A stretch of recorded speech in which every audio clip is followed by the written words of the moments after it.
What's up, everybody? Thanks for clicking into Sports Not. Carolyn, Manno here, and the biggest story in the NBA right now, James Harden is the newest member of the Brooklyn Nets. Sports Illustrated senior writer Chris Mannix is with us to explain. Chris, who are the winners and losers in this mega deal?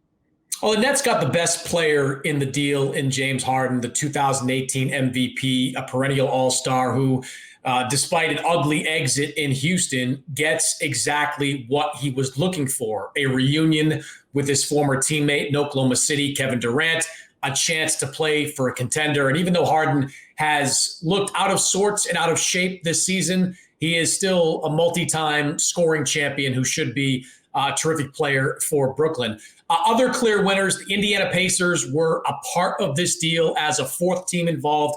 They get Karis LeVert, who is a terrific young two-guard with 3 years remaining on his contract. He shouldn't fit in well with Indiana's youth movement right now. The Cleveland Cavaliers got Jarrett Allen, a 22-year-old center, for basically nothing. They gave him a first-round pick that belonged to Milwaukee in 2022. All that for a very talented young center that could be part of their youth movement as well. The question I have coming into this is, did the Houston Rockets get enough? They did land Victor Oladipo in the deal. Oladipo is a former All-Star, a terrific player, but he's almost 28 years old. He's in the last year of his contract, and there's no guarantee that the Rockets will sign him in the offseason. They got a boatload of draft picks, and they got pick swaps, but draft picks and pick swaps are only valuable if the Nets don't live up to expectations. A lot of people point to what happened in Brooklyn, back 5 or 6 years ago when they made a big deal involving Boston, and the Celtics benefited greatly because the Nets fell apart.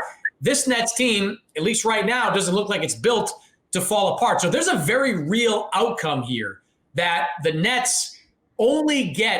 Rockets only get 4 late first-round picks for James Harden and less than 1 full season of Victor Oladipo, and that would not be a healthy return. You mentioned in your podcast with Howard Beck that losing Jarrett Allen makes the Nets measurably worse defensively, and you've got Nets fans who are saying, oh no, not again. Is this Paul Pierce, Kevin Garnett? Is this going to work? Do they have a point? Do Nets fans have a point who feel like this might not be the payoff that they're hoping for? Well, if you're a Nets fan, you've got to be happy in this moment. There's no reason to believe that history is going to repeat itself with those Nets, which had several other problems in addition to the age and decline of Paul Pierce and Kevin Garnett. Harden is a terrific player. Durant is playing like the former MVP. The wild card in all this is going to be Kyrie Irving. Sean Marks had a conference call on Thursday where he said Irving is excited to come back and he's looking forward to getting back. So that is the strongest indication to date that Kyrie's return could be imminent. And if this team can develop chemistry, they are, I think, the most dangerous team offensively in the NBA. The question is going to be, who is going to sacrifice within this group? James Harden is one of the highest usage rate players ever. Kevin Durant, as I said, is a volume scoring big man and a former MVP. Kyrie is a scoring point guard. Multiple people are going to have to take a step back. And it's easy to say that they will take a step back early on. It's one thing to do it actually when they step out there on the floor. So this team has an incredibly high ceiling, but also a bit of a floor. Seems like it's a lot for Steve Nash to manage. He's already had a number of headaches with Kyrie and other issues regarding injury. When you think about James Harden's legacy, I mean, I'm just going to say it. I think that it was petulant at best, the way that he departed Houston, demanding a trade. Certainly frustrating for the rest of his teammates there who voiced as much. Are people eventually going to forget about this, or the way that he left Houston, is that something that's going to stick with him?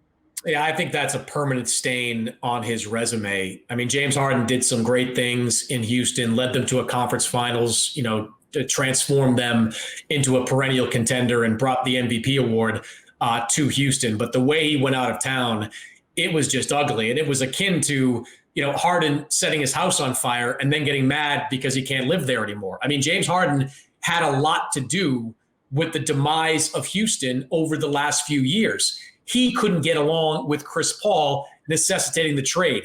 He pushed for the deal for Russell Westbrook and didn't sacrifice enough to make that relationship work out, or at least give it a shot. at working out. And now with the Rockets trying to rebuild around John Wall and DeMarcus Cousins and Christian Wood, he did not want to buy in at all. I thought it was telling that you had player after player, including the coach Stephen Silas, take the podium over the last few days and just thrash James Harden publicly. Talk about the disrespect he's shown that team. Talk about not buying in to what the Rockets were trying to do. I mean, that just says that James Harden poisoned that well from day one. And regardless of the success James Harden has in Brooklyn or elsewhere, that is not going to be something that just vanishes off his resume. So Stephen Silas now no longer has to deal with James Harden. Steve Nash, on the other hand, has an incredible amount of personalities to manage. Kyrie Irving has been a huge question mark. Is he up to the task of managing not only the minutes, you mentioned the usage rates with all the superstars that he has, but the personality in a locker room that has the potential to be toxic? Yeah, it's a huge task, no question about it. And the only answer I can give is that I don't know if Steve Nash is up to the challenge. He has no coaching resume prior to this season, and we just have no idea if he's going to be able to handle the challenge of building a rotation, building a system on the floor, and managing these locker rooms. In a lot of ways, it's like the challenge Eric Spoelstra had back in 2010 when LeBron James joined the Miami Heat. Back then, LeBron was a player who in Cleveland was catered to. Everything he wanted, he got. I mean, he was the face of that franchise and was given everything he asked for. James Harden is coming to Brooklyn the same way. He was catered to in every possible way in Houston and now is being asked to fit into a team.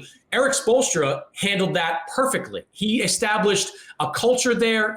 He established discipline. He told LeBron effectively, it's my way or the highway, and he had the support of his front office backing him in that cause.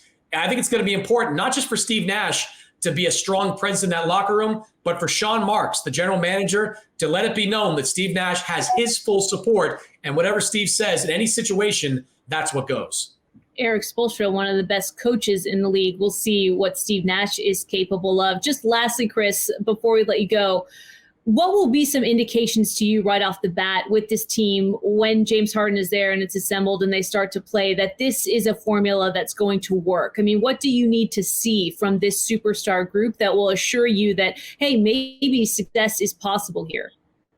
Ball movement is where it starts. Assist numbers being relatively high. I mean, James Harden is the kind of guy that for most of his career, he's had the ball in his hands and he's just dribbled out the clock a lot and made shots on his own time. You can't do that in Brooklyn. The ball's got to move around. You've got to have some playmaking. You've got to have some sacrifice. And you've got to have success early on. So there are a lot of indicators that you're going to see that can be visible even to a novice, NBA watcher as to whether or not this is going to work.